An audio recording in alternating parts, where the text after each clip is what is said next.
Assalamualaikum warahmatullahi wabarakatuh. Kabajamtoota hordoftoota chaanaala ijoollee Oromoo shananii akkam jirtan isiniin jecha. Har'a inshaallah babarru wakaachuu ennaa jechuudha. Fandishaa ka jedhanii kan afaan warra keenyatiin.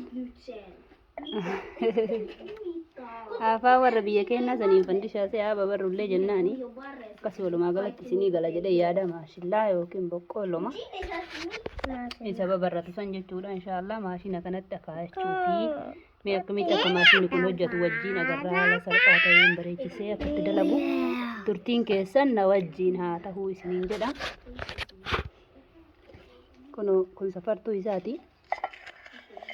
As keessatti dabalataan dhadhaa xiqqoo itti dabalee jechuudha. Dhadhaa fi sooqidda.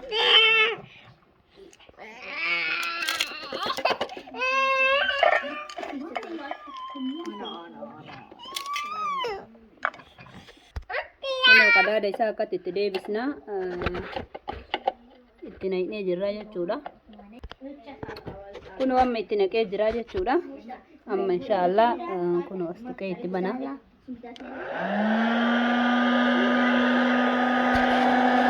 Dura itti keessatti oomishaa jechuudha.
Kuno akaayee xumuree jira jechuudha.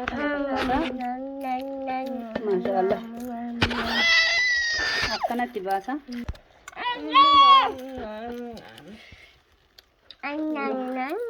Haala kanaan akaayee xumuree jira jechuudha.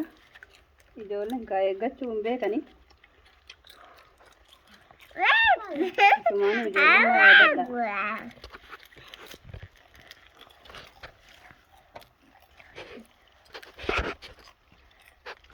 Kana fakkaata jechuudha fandishaan keenya guyyaa har'a. Haala kanaan haala salphatti osoo tokkichallee hin gubin kun hedduu qulqulluudha. Maashaallah. Bismillah illee jenne qajaran.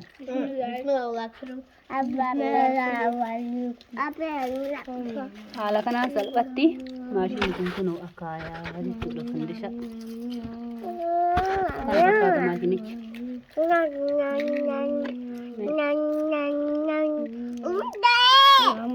Kana fakkaata salphatti akaayaa. Bareechisee qulqulleessee akaayaa jechuudha.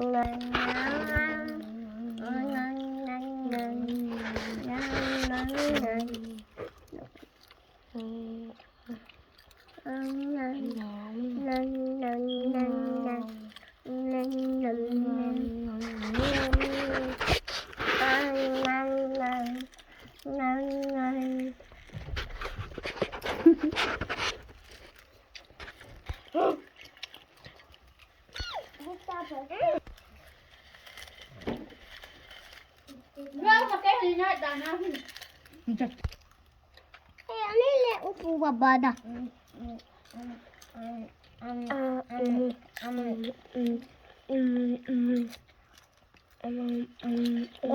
Akkanatti kun waamuma kaa'amee amma walumaa jira.